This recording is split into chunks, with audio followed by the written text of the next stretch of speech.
Hello friends, welcome to the curious minds. तो आज हम करेंगे हमारी सीरीज़ का चैप्टर नंबर 3 जिसका नाम है फाइबर टू फैब्रिक्स। अब इस चैप्टर में हम जिन टॉपिक्स को पढ़ेंगे वो है fabric and fibres, animal fibres, wool and silk, production and discovery of wool and silk, then some questions. So here we start. ये एक पार्टी का सीन है जहाँ पर कुछ लेडीज़ डिस्कस कर रही है एक लेडी के बारे में। वाओ, कितनी ऑसम साड़ी है, कितनी ब्राइट और शाइनी है। वाओ, कितनी अमेजिंग साड़ी है, इतनी ब्यूटीफुल है। ये इतनी ब्यूटीफुल साड़ी कौन से फैब्रिक की है? ये सिल्क है। अच्छा, सिल्क कौन सा फैब्रिक होता है और हमारे क्लोथ्स उसकी तरह ब्राइट और शाइनी क्यों नहीं है? इसके बारे में हम जानेंगे कि सिल्क क्या होता है और कैसे सिल्क बनता है और सिल्क की जो डिस्कवरी है वो कैसे हुई। नेक्स्ट जो पिक्चर है इसमें ये लेडी क्या कर रहे हैं, इनके पास एक वूल का थ्रेड है जिससे ये स्वेटर को बुन रहे हैं। अब ये वूल है, ये काफ़ी गर्म फैब्रिक होता है और इसका ये जो थ्रेड है जिससे ये स्वेटर बुन रहे हैं, ये एक्चुअली में कैसे आया और कैसे इससे स्वेटर बनता है, तो इसके बारे में भी हम जानेंगे इस चैप्टर में। तो इस चैप्टर को शुरू करने से पहले अगर आपने क्लास 6 का फाइबर एंड फैब्रिक चैप्टर नहीं पढ़ा है तो मेरी आपसे रिक्वेस्ट है कि उस चैप्टर को पहले ज़रूर पढ़ें ताकि आपको ये 7th क्लास का जो चैप्टर है ये और अच्छे से समझ आएगा, क्योंकि उसमें काफ़ी बेसिक टर्म्स है जिनकी इस चैप्टर में भी ज़रूरत पड़ेगी। तो ये जो दोस्तों आप देख रहे हो ये क्या है? अलग अलग फैब्रिक है। फैब्रिक वो मटेरियल होता है जिससे क्लोथ्स बनते हैं। तो यहाँ पर जो फैब्रिक है cotton, silk, wool, synthetic and jute, तो ये है टाइप्स ऑफ फैब्रिक्स। अब ये फैब्रिक कैसे बनता है? तो फैब्रिक बनता है यान से। तो ये जितने भी फैब्रिक है ये कैसे बनते हैं? ये यान से बनते हैं। और यान कैसे बनता है? तो यान बनता है फाइबर से। तो ये आप देख रहे हो जो यान है उसमें जो पतले पतले रेशे हैं ये है फाइबर्स। तो फैब्रिक बनता है यान से, यान बनता है फाइबर से। अब बात करते हैं कि फाइबर्स कैसे बनते हैं। ठीक है, तो फाइबर्स दो तरह के होते हैं, नेचुरल फाइबर्स और सिंथेटिक फाइबर्स। नेचुरल जो नेचुरली हमें नेचर से मिलते हैं जैसे कि प्लांट्स और एनिमल से। सिंथेटिक वो फाइबर्स होते हैं जिनको केमिकल्स की हेल्प से फैक्ट्रीज और लैब्स में प्रिपेयर किया जाता है। तो नेचुरल फैब्रिक हमें या तो प्लांट से मिलते हैं या एनिमल से मिलते हैं। प्लांट से जो हमें मिलते हैं वो है कॉटन एंड जूट, इसके अलावा फ्लेक्स। इनके बारे में हमने क्लास 6 में डिटेल में पढ़ा था कि ये फैब्रिक्स कैसे बनते हैं। क्लास 8 में हम सिंथेटिक फाइबर्स के बारे में पढ़ेंगे। अब जो एनिमल फाइबर्स हैं वो दो तरह के होते हैं, एक वूल एंड सिल्क। अब ये हमें मिलते कहाँ से हैं? तो इसके लिए जो वूल है वो हमें शीप, कैमल्स, एनिमल्स के हेयर से मिलता है। सिल्क हमें मिलता है इंसेक्ट जिसको हम सिल्क वॉर्म कहते हैं। अब सबसे पहले हम पढ़ते हैं वूल के बारे में। वूल की जो डिस्कवरी है वो हुई थी यूरोप में। जनरली हमें वूल मिलता है शीप से। शीप के जो हेयर होते हैं उससे वूल का फैब्रिक बनता है। जिस तरीके से जो कॉटन है उसकी डिस्कवरी इंडिया में हुई थी, इसी तरीके से वूल की डिस्कवरी हुई थी यूरोप में। अब क्वेश्चन आता है वूलन के जो कपड़े होते हैं वो गर्म क्यों होते हैं? तो जो सबसे पहला जो फैब्रिक था जो एनिमल से बना था, एनिमल्स की हेल्प से, वो था वूल। तो शीप और ऐसे कुछ एनिमल्स होते हैं, उनकी जो स्किन होती है उन पे हेयर्स की एक बहुत थिक लेयर होती है जिससे हम वूल को बनाते हैं। अब क्वेश्चन आता है कि उन एनिमल्स पे इतनी थिक हेयर्स की लेयर क्यों होती है? तो ये जो हेयर्स होते हैं, ठीक है, ये उनको ठंड से प्रोटेक्ट करते हैं उनकी स्किन को। जैसे हम कपड़े पहनते हैं सर्दियों में गर्म ताकि हमारा शरीर गर्म रहे, इसी तरह से जो शीप और कुछ एनिमल्स हैं उनको ठंड से प्रोटेक्ट करते हैं उनके हेयर्स। इसलिए जो कपड़े होते हैं वूल के वो गर्म होते हैं। अब आपने देखा होगा कि जो वूल का जो फैब्रिक है वो अलग अलग इसलिए क्योंकि जो वूल है वो अलग अलग एनिमल्स के हेयर से बनता है। जनरली हम शीप की हेयर्स को यूज़ करते हैं वूल बनाने में, पर इसके अलावा अंगोरा गोट, यैक, अंगोरा रैबिट, एल्पका गोट, लामा गोट, कश्मीरी गोट और कैमल से भी वूल मिलता है। इनसे भी हमें वूल मिलता है। याक की जो वूल है वो कॉमन है तिब्बत और लद्दाख में। आपने कुछ मूवीज़ में देखा होगा, वहाँ पर जो डेजर्ट्स होते हैं वहाँ पर आपने याक को देखा होगा। जो अंगोरा गोट है वो जम्मू और कश्मीर के हिली एरियाज़ में होती है। अब जो कश्मीरी गोट है तो वो कहाँ होगी? वो कश्मीर में होगी क्योंकि वो कश्मीरी है। जो कश्मीरी गोट है इसकी जो वूल होती है, जो पश्मीना शॉल्स है वो बनते हैं। कैमल की जो हेयर्स है उससे भी वूलन के फैब्रिक बनते हैं। लामा और एल्पका कॉमन एनिमल्स हैं साउथ अमेरिका में, तो वहाँ पर इनका यूज़ काफ़ी होता है वूल को बनाने के लिए। जनरली जो हमें वूल मिलता है वो मिलता है शीप से। और इंडिया में कौन कौन सी शीप है जिनसे हम वूल को ऑब्टेन करते हैं? अब एक बात बता दूं, जो ये शीप है इनके हेयर्स को फ्लीस भी बोला जाता है। अगर आपको कहीं पे फ्लीस वर्ड लिखा हुआ दिखाई दे तो कंफ्यूज मत होना, वो एक्चुअली में हेयर्स की बात कर रहे होते हैं। तो ये कुछ जनरल जो शीप्स है जिनका यूज़ होता है वूलन के फैब्रिक बनाने में। मारवाड़ी, नाली, पतनवाड़ी, रामपुर बुशार, बकरवाल और लोही, ये कुछ शीप्स की वैरायटी है जिनका यूज़ किया जाता है।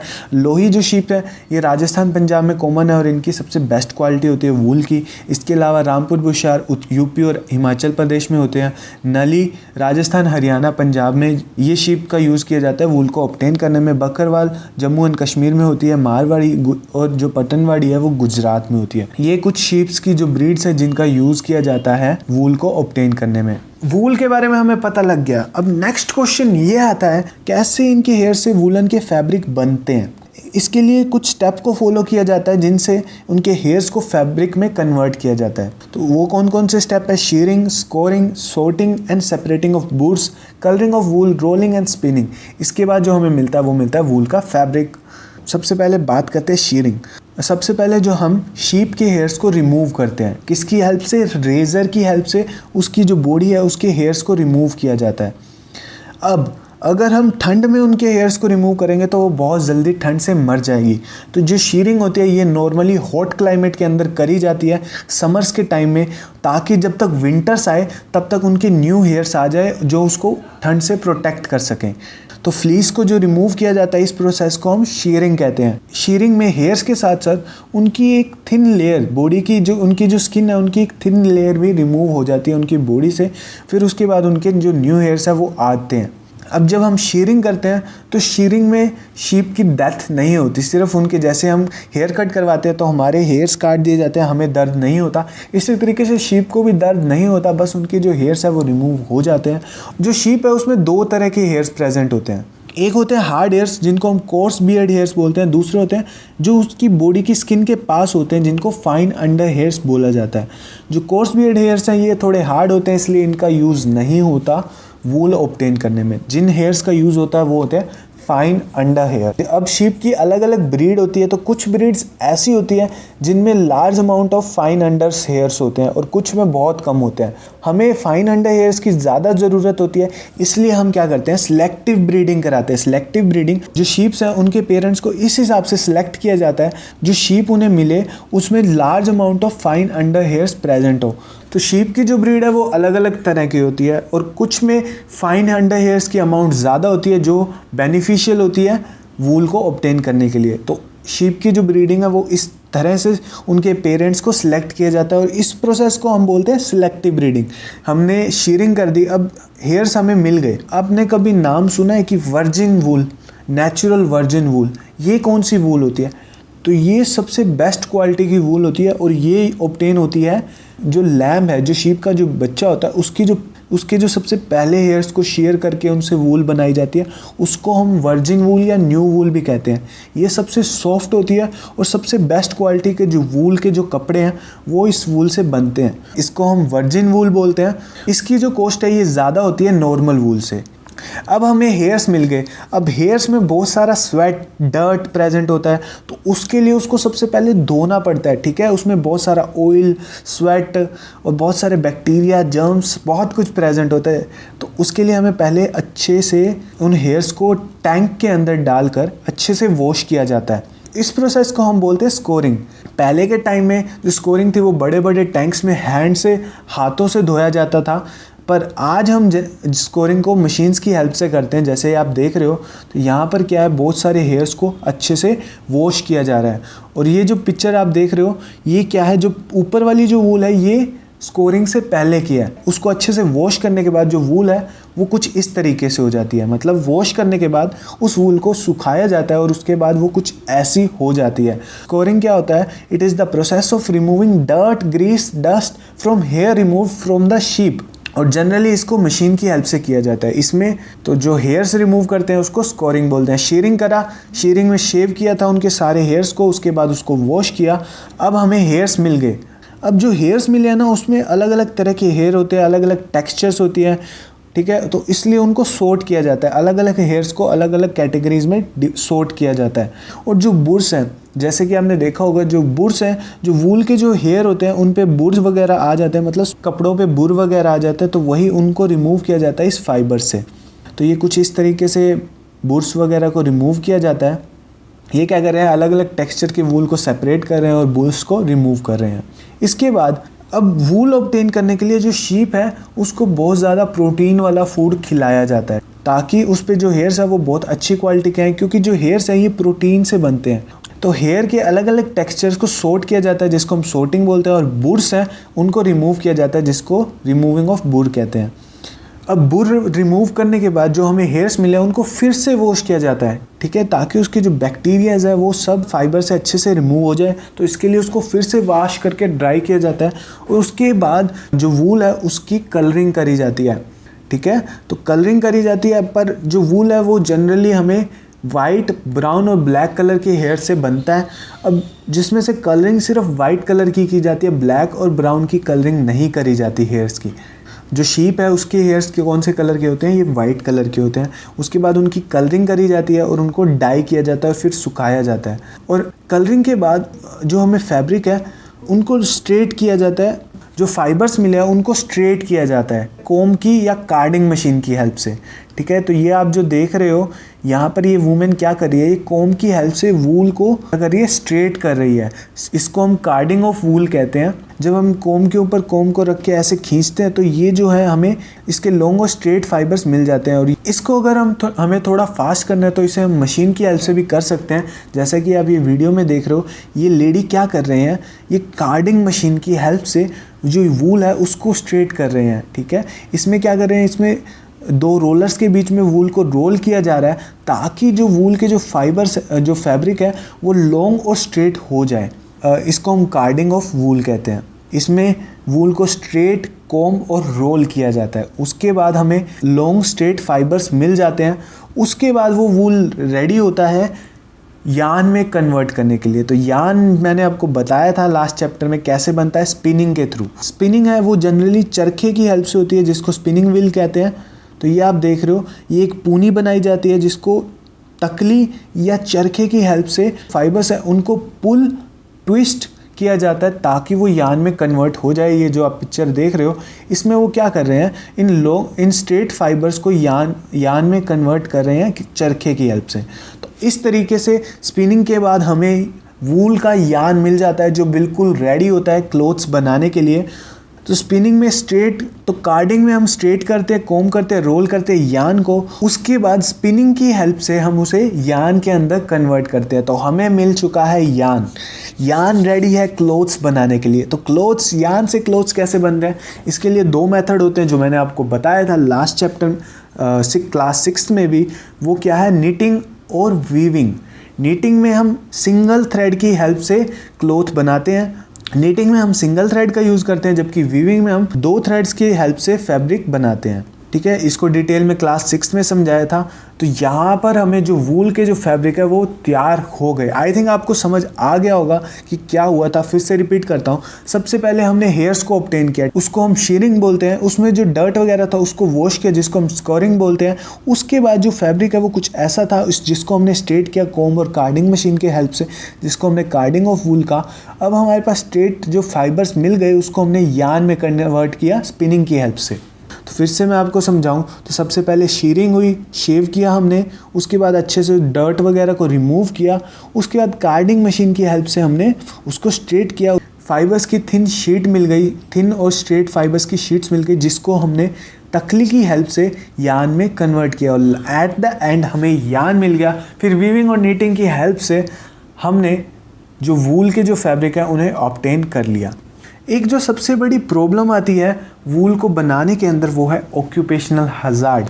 अब ऑक्यूपेशनल हजार्ड क्या होता है, कि जो शीप है उसके हेयर में कुछ ऐसे बैक्टीरियाज प्रेजेंट होते हैं, तो वो जो कि बहुत डेडली होते हैं। और जब हम हेयर्स वगैरह को डील कर रहे होते हैं, वॉश कर रहे होते हैं, शेयरिंग कर रहे होते हैं, तो वो हमारी बॉडी को इन्फेक्ट कर देते हैं। फैब्रिक्स को बनाते वक्त जो डिजीज़ वगैरह जिनको फैलने का खतरा रहता है, उनको ऑक्यूपेशनल हजार्ड बोलते हैं।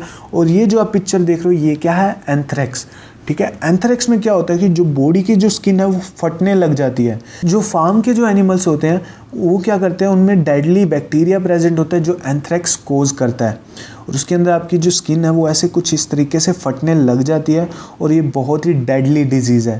जब हम वूल को ऑब्टेन करते हैं तो हमें एंथ्रेक्स होने का बहुत खतरा रहता है, और एंथ्रेक्स होता है फार्म के एनिमल से।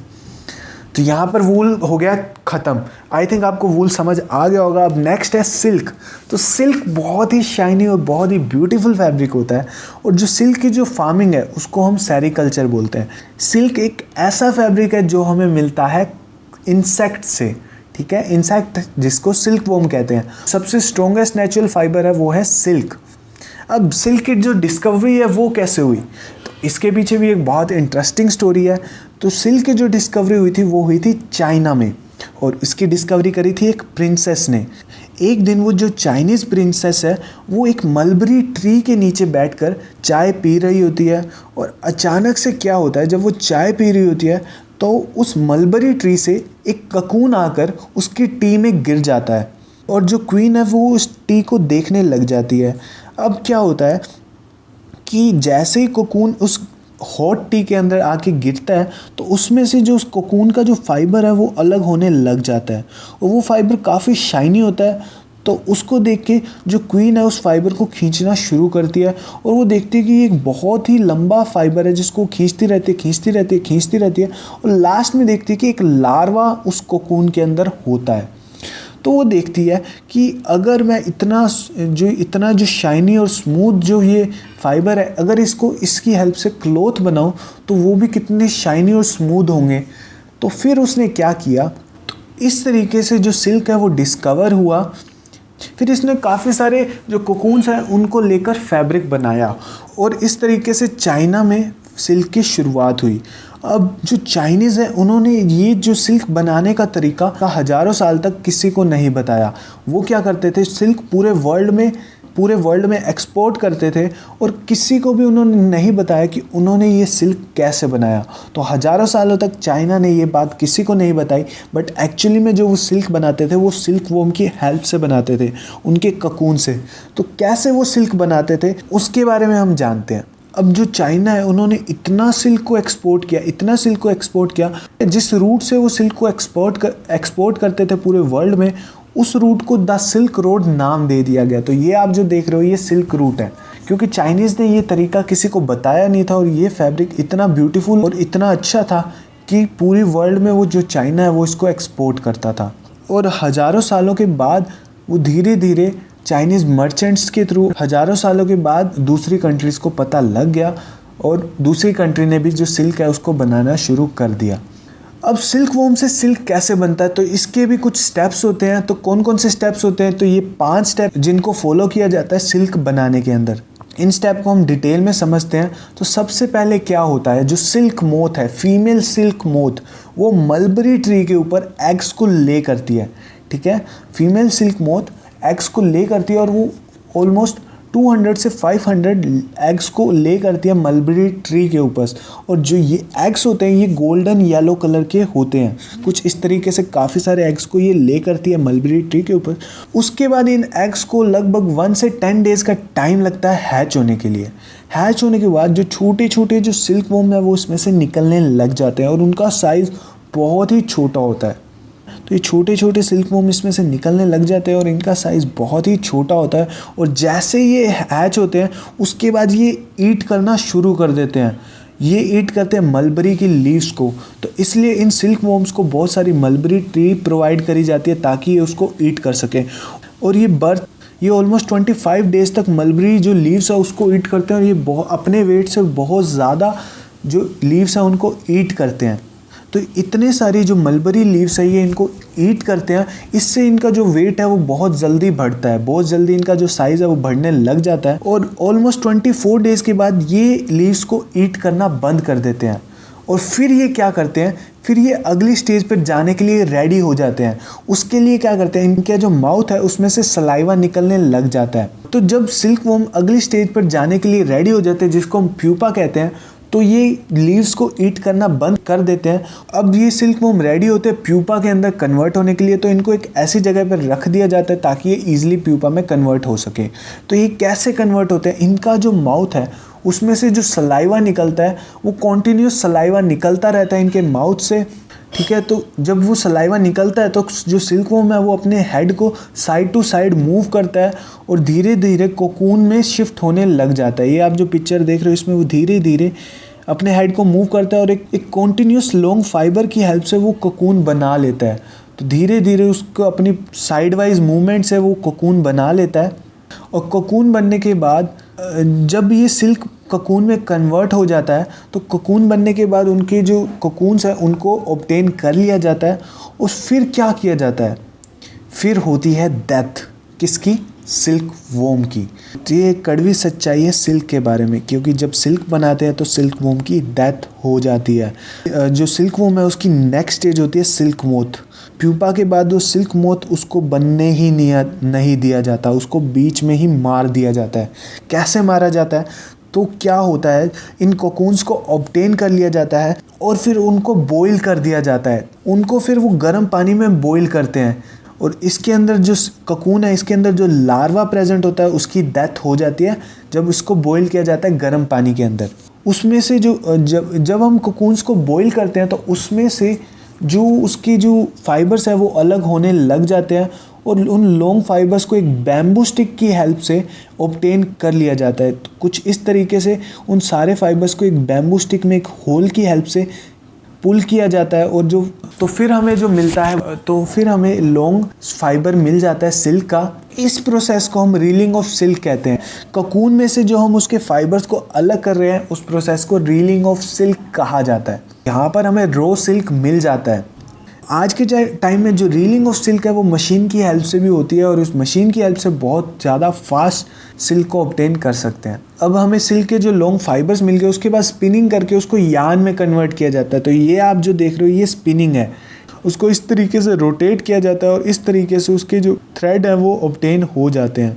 अब ये सिल्क काफ़ी शाइनी होता है, ठीक है। इस तरीके से उसकी स्पिनिंग करी जाती है और इस तरीके से जो सिल्क है उसका जो थ्रेड है वो हमें मिल जाता है। स्पिनिंग के बाद ब्लीचिंग करी जाती है, मतलब कि उसको अच्छे से क्लीन किया जाता है। सिल्क के जो फाइबर्स मिले हैं उसको अच्छे से क्लीन किया जाता है जिसको ब्लीचिंग कहते हैं। तो नेक्स्ट है डाइंग ऑफ सिल्क। अब रीलिंग के बाद जो सिल्क है उसको डाई किया जाता है, उससे पहले उसको ब्लीच किया जाता है और उसके बाद उसको अलग अलग ब्यूटीफुल कलर्स में डाई कर दिया जाता है। यहाँ पर हमने कोकून से उसका सिल्क को रील किया, उसके बाद जो हमें जो लॉन्ग फाइबर मिला कि हमने स्पिनिंग की जिससे हमें यार्न मिला और यार्न को फिर हमने डाई कर दिया अलग अलग ब्राइट कलर्स में। जब हमें अलग अलग ब्यूटीफुल कलर्स का यार्न मिल जाता है तो उसके बाद उसका बनता है फैब्रिक। फैब्रिक के लिए सिल्क की वीविंग की जाती है और ब्यूटीफुल फैब्रिक में कन्वर्ट किया जाता है। जो आपने जो लेडी की साड़ी देखी थी वो भी ऐसे ही सिल्क से बनी थी, जो बना था कोकून से। अलग अलग कलर की ब्यूटीफुल सिल्क की साड़ीज़ या फैब्रिक्स को तो वीविंग की हेल्प से अलग अलग कलर की साड़ीज़ और अलग अलग ब्यूटीफुल फैब्रिक्स को बनाया जाता है। ओके, आई होप आपको समझ आ गया होगा। तो फिर से मैं रिपीट करूँ तो सबसे पहले क्या हुआ था, जो सिल्क मोथ था उसने एग्स लेकर एक काफ़ी सारे मलबरी ट्री के ऊपर, और जब वो एग हैच हुए तो हैच होने के बाद जो सिल्क वॉर्म है वो उसमें से निकला और उसने निकलते ही बहुत सारी मलबरी लीव्स को ईट करना शुरू कर दिया। और काफ़ी सारी लीव्स खाने के बाद ऑलमोस्ट 25 डेज़ के बाद उसने जो लीव्स हैं उनको खाना बंद कर दिया और वो रेडी हो गया नेक्स्ट स्टेज में जाने के लिए। नेक्स्ट स्टेज में वो अपने माउथ से सलाइवा निकालता है जो एयर के कांटेक्ट में आके हार्ड हो जाता है और उससे फिर वो अपना कोकून बनाता है। पर कोकून के बाद जो उसकी नेक्स्ट स्टेज होती है सिल्क मोथ, उस स्टेज तक उसको नहीं पहुंचने दिया जाता, उसको बीच में ही मार दिया जाता है। उसके लिए उसके कोकून को बॉईल करते हैं जिससे लार्वा की डेथ हो जाती है और कोकून से जो उसके फाइबर है वो अलग होने लग जाता है। फिर रीलिंग के थ्रू बैम्बू स्टिक की हेल्प से सिल्क के लॉन्ग फाइबर्स को ऑब्टेन कर लिया जाता है और स्पिनिंग की हेल्प से उसका यार्न बना दिया जाता है। अब यार्न बनने के बाद डाइंग के थ्रू अलग अलग ब्राइट कलर्स में उसको डाई किया जाता है। उसके बाद उस वीविंग की हेल्प से बनते हैं फैब्रिक। तो यहाँ पर हमें फैब्रिक ऐसे मिलता है। तो दोस्तों इस प्रोसेस जो सारे कोकून्स हैं उनको बॉईल नहीं किया जाता, कुछ कोकून्स को रख लिया जाता है क्योंकि उसमें से फिर निकलते हैं सिल्क मोथ, और वही सिल्क मोथ आगे चलकर एग्स को ले करते हैं। तो इसलिए कि अगर सिल्क मोथ नहीं होंगे तो एग्स ले कौन करेगा, तो इसके लिए कुछ कोकून्स को रख लिया जाता है स्टोर करके, फिर वो उसमें से सिल्क मोथ निकलता है जो आगे चलकर एग को ले करता है। अब जो सिल्क है उसमें भी कई तरह की वैरायटी होती है, जैसे कि मलबरी सिल्क, एरी सिल्क, मोगा सिल्क, तसर सिल्क। इसमें से जो सबसे बेस्ट क्वालिटी का होता है वो होता है मलबरी सिल्क। ये बहुत शाइनी और क्रीमी वाइट इसका फैब्रिक होता है, और ये मलबरी ट्री पे जो सिल्क वॉर्म होता है उससे बनता है। इसके बाद जो इससे थोड़ी कम क्वालिटी का होता है वो होता है एरी सिल्क, जो कि थोड़ा सा कम शाइनी और वाइट होता है, जो कि क्रीमी वाइट होता है पर उसकी शाइन कम होती है प्योर मलबरी सिल्क से। इसके बाद आता है मोंगा सिल्क, जो वाइट शाइनी नहीं होता, थोड़ा सा येलोइश होता है और उसकी क्वालिटी मॉडरेट होती है, बहुत अच्छी क्वालिटी नहीं होती। और सबसे कम जो क्वालिटी होती है वो होती है तसर सिल्क की, जो कॉपर ब्राउन कलर का होता है और इसकी क्वालिटी चारों में से सबसे कम होती है। तो ये 4 वेराइटी है अलग अलग तरह की सिल्क की। पूरे वर्ल्ड में जो सबसे ज़्यादा जो सिल्क बनाता है वो है चाइना। यहाँ पर होता है चैप्टर कंप्लीट। अब बारी है क्यूरियस फैक्ट क्वेश्चन की। तो इस चैप्टर का जो हमारा क्यूरियस फैक्ट क्वेश्चन है कि जैसा कि आपको पता है कि जो वूल के कपड़े होते हैं वो गर्म होते हैं, पर सबसे ज़्यादा गर्म फैब्रिक कौन सा होता है और वो कैसे बनता है? ये जो फैब्रिक है ये वूल से भी बहुत ज़्यादा गर्म होता है। अगर इसका नाम आपको पता है तो जल्दी से कमेंट करें, अगर नहीं पता तो हमारी क्यूरियस फैक्ट क्वेश्चन की सीरीज़ को ज़रूर देखें। Thank you very much. अब बारी है कुछ क्वेश्चंस की। तो पहला क्वेश्चन है नेम सम वूल यील्डिंग एनिमल्स। तो कुछ एनिमल्स के बारे में बताना है जिनसे हमें वूल मिलता है, जैसे कि एल्पका, लामा, कैमल, शीप, याक, इन सब एनिमल से हमें वूल मिलता है। सेकंड क्वेश्चन है define the term selective breeding. अब सिलेक्टिव ब्रीडिंग क्या होता है? जो शीप है उसके जो फाइन अंडर हेयर्स हैं उनसे हमें वूल मिलता है। अब हम ऐसी शीप की ब्रीड्स को ग्रो करना चाहते हैं जिसमें फाइन अंडर हेयर की जो अमाउंट है वो ज़्यादा हो। तो इसके लिए जो शीप्स के जो पेरेंट्स हैं उनको इस तरीके से सिलेक्ट किया जाता है ताकि जो ऑफ स्प्रिंग मिले, जो शीप हमें मिले, उसमें फाइन अंडर हेयर की जो क्वांटिटी है वो ज़्यादा हो। इसी को सिलेक्टिव ब्रीडिंग कहते हैं कि हम पेरेंट्स को इस हिसाब से सिलेक्ट करते हैं ताकि जो शीप हमें मिले उसमें फाइन अंडर हेयर्स ज़्यादा हो। क्वेश्चन नंबर 3 है define how silk of different textures can be prepared. तो सिल्क, अलग अलग टेक्सचर्स के सिल्क को कैसे प्रिपेयर किया जा सकता है? अलग अलग सिल्क के टेक्सचर्स को अलग अलग तरह के सिल्क वॉर्म से प्रिपेयर किया जाता है। तो जैसे कि मैंने आपको बताया था मलबरी सिल्क, एरी सिल्क, तसर सिल्क, मोंगा सिल्क, ये अलग अलग वेराइटीज़ है सिल्क की। क्वेश्चन नंबर 4 है सोटर डिजीज़ एक ऑक्यूपेशनल हज़ार्ड है, इसको एक्सप्लेन करो। तो इसको मैंने आपको बताया था, ऑक्यूपेशनल हज़ार्ड वो हज़ार्ड होते हैं जो किसी ऑक्यूपेशन के दौरान जिससे इन्फेक्ट होने का खतरा रहता है। जैसे कि जब हम वूल से जब हम उसका फैब्रिक बनाते हैं तो हमें एंथ्रेक्स होने का बहुत डर रहता है, क्योंकि जो शीप है उसके हेयर्स में बहुत हार्मफुल बैक्टीरिया होते हैं जो एंथ्रेक्स कोज कर सकते हैं। तो इसी को ही हम ऑक्यूपेशनल हज़ार्ड बोलते हैं। एंथ्रेक्स को सोटस डिजीज़ भी कहा जाता है। क्वेश्चन नंबर 5 है right the difference between natural silk and artificial silk. Natural silk है, नेचुरल सिल्क बनता है सिल्क वॉर्म से, और आर्टिफिशियल सिल्क एक, ठीक है, आर्टिफिशियल सिल्क हमें एक ट्री से मिलता है जिसको रेयन बोलते हैं, तो उससे आर्टिफिशियल सिल्क बनाया जाता है। नेचुरल जो सिल्क है वो हमें मिलता है सिल्क वॉर्म से। तो यहाँ पर हमारे क्वेश्चन होते हैं कंप्लीट। आई होप आपको वीडियो अच्छी लगी होगी। प्लीज़ इस वीडियो को लाइक करें, शेयर करें अपने फ्रेंड्स के साथ, और ऐसे ही और वीडियोस के लिए हमारे चैनल को सब्सक्राइब करें। यहाँ पर अब आपको क्या करना है, आपको ये चैप्टर को 1-2 बार रिवाइज़ करना है। जब आप इस चैप्टर को यहाँ से देखने के बाद अपनी बुक से या कहीं से रिवाइज़ करोगे तो ये चीज़ आपके माइंड में बिल्कुल अच्छी तरह बैठ जाएगी और आपको लाइफ टाइम याद भी रहेगी। तो इसलिए इस चैप्टर को यहाँ वीडियो देखने के बाद अपनी बुक से रिवाइज़ करें और क्वेश्चन को सोल्व करें। Thank you very much. मिलते हैं नेक्स्ट वीडियो में।